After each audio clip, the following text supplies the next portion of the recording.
Hey everybody, it's Ad the Red, and let's play a game, shall we? I'm here with, and this is the name, Ninja Girl and the Mysterious Army of Urban Legend Monsters, Hunt of the Headless Horseman. I mean, I saw the name on Steam and I was just like, I have to buy that. I have to. The name is too fucking good. And it was, I remember correctly, it was actually pretty fucking cheap too. But here's the problem, I don't remember anything about what this game was when I bought it. I don't remember if it's a visual novel or if it's like a platformer thing or what. I don't remember. So I'm basically going into this completely blind. I've fiddled with the audio a little bit and hopefully I've gotten it balanced-ish.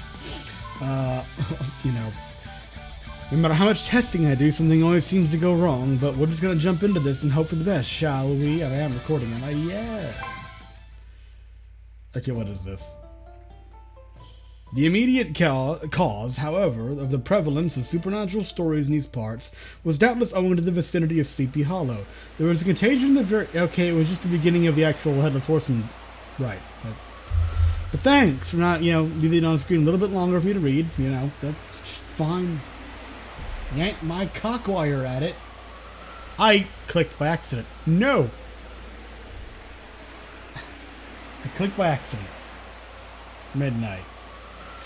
Windows rattle ceaselessly in the heavy wind, and from time to time there's a clatter like that of a shotgun being fired, as great beads of rain smash themselves against the glass.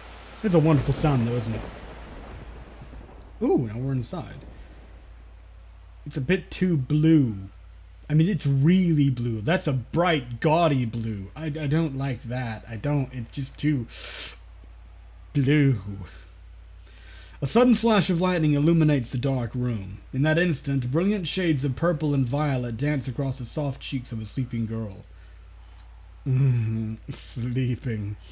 Unaware. Never know what might happen. Who could be creeping up for a No. Snore.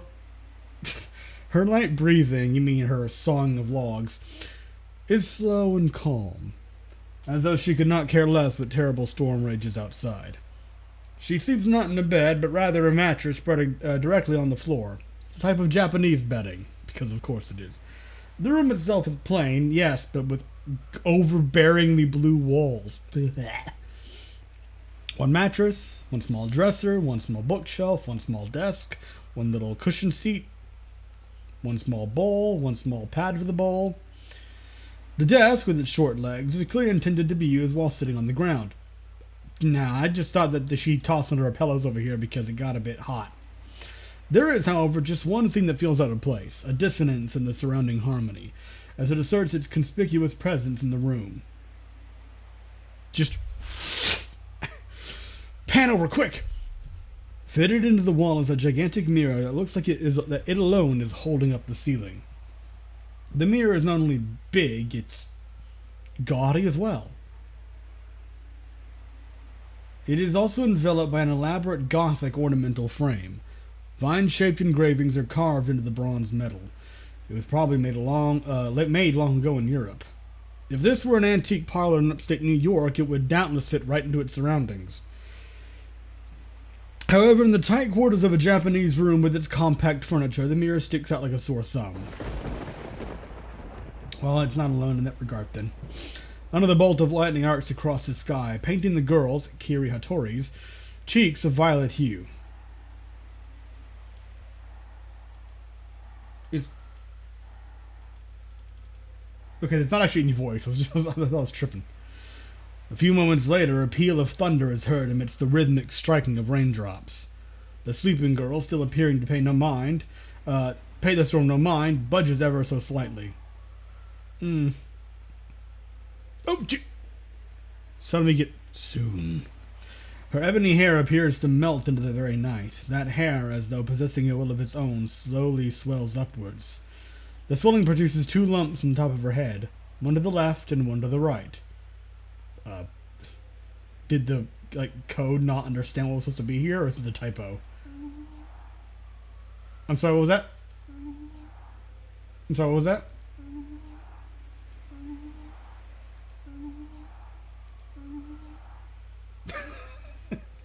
Okay then. The bulging mass of hair stills for a moment. Then suddenly, from beneath its lustrous, silky strand, something abruptly parts the black hair.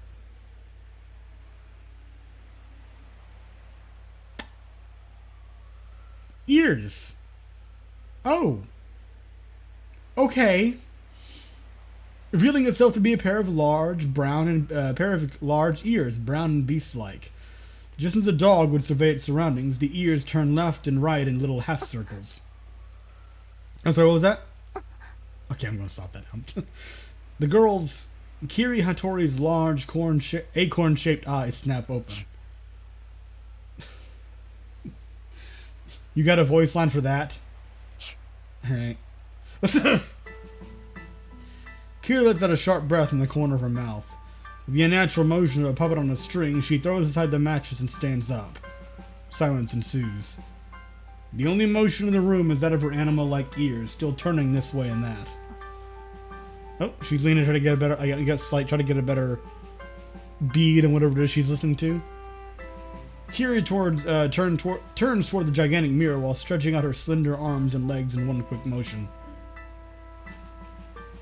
With her chin tucked and eyes narrowed, she stares motionlessly at her own reflection in the mirror.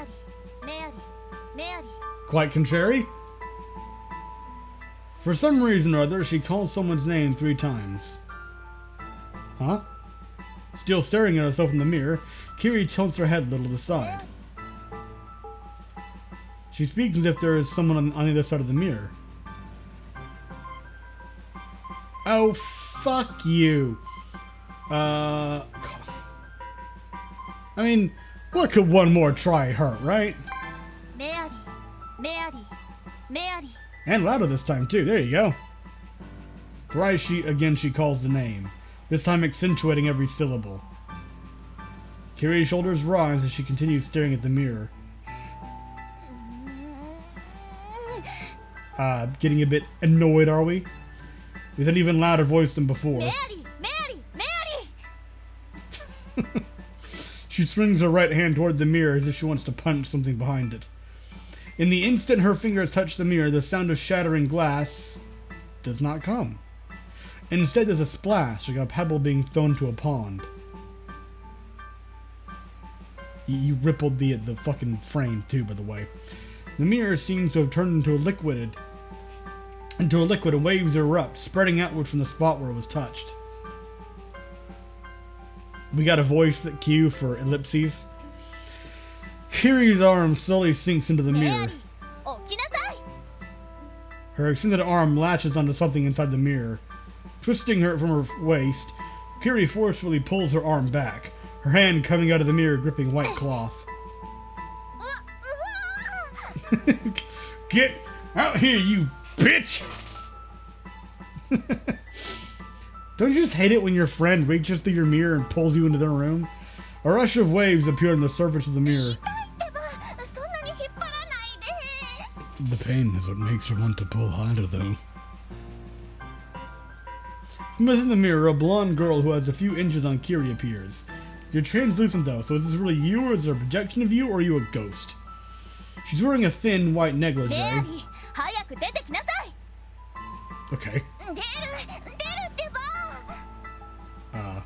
鏡の前で3度名前を呼ばれたら出てくるのがあなたのアイデンティティじゃなかったかしら You're not supposed to be Bloody Mary, are you?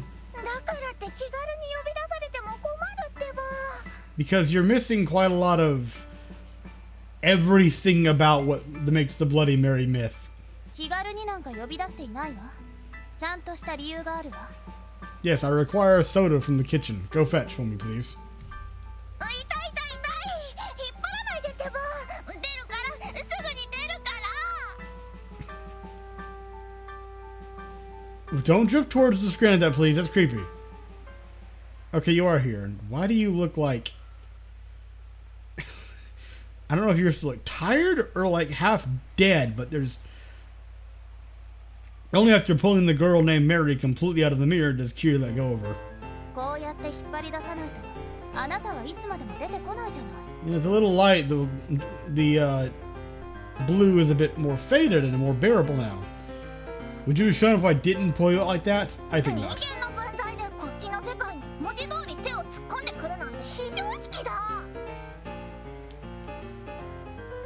Ears say otherwise.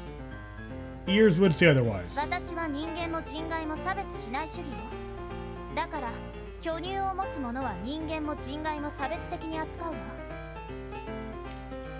I'm sorry. One second. I have to reread that. What? I don't discriminate between humans and supernaturals. Okay, starting off fine, you know, logical, even, makes sense. That's why, if you have huge breasts, I'll discriminate against you regardless of whether you're human or supernatural.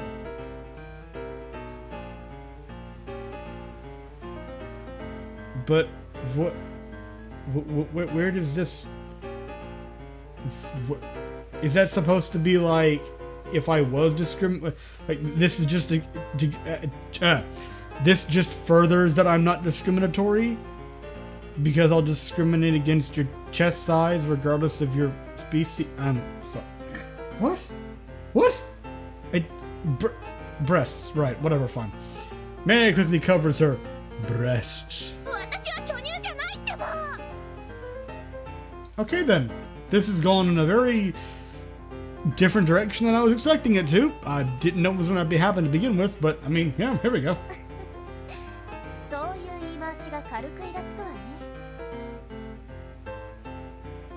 Well, like turning, but you're the one who brought up the, and then she, what?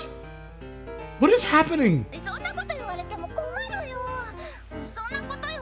Plus, more importantly, remember to space out your sentences. She flails her arms around in protest.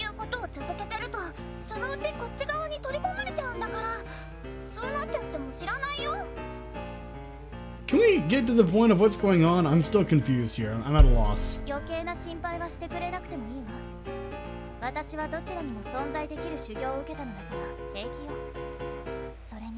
I mean, everyone, a lot of people who are trained for certain, a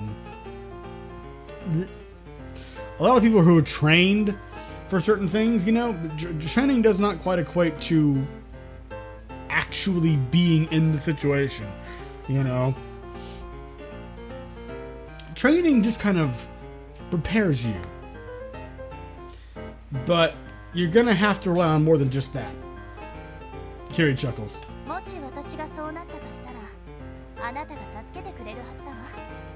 No, bitch, I'm just gonna leave you there to die. You pulled me out of here, I'm tearing you in your fucking little kitty ears.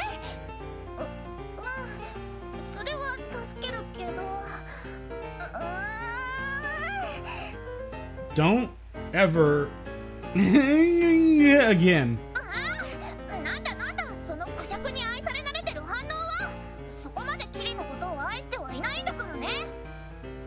Okay, just slap on a baka and now we got your resident tsundere. Just go on, do it. You know you want to. You know you want to.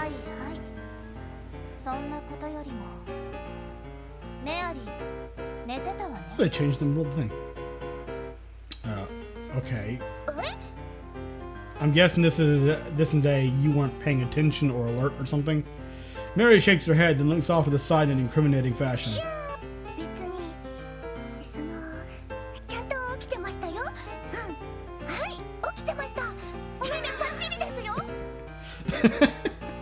My eyes were this open.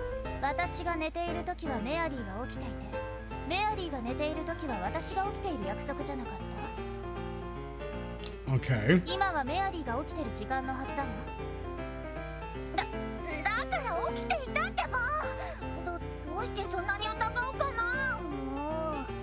Because bitch, you were sleeping.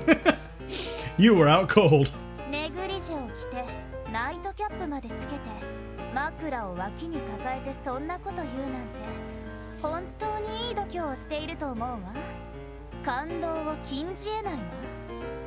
I'm looking for a pillow. I don't see. Well, I see two pillows. I don't see a pillow though.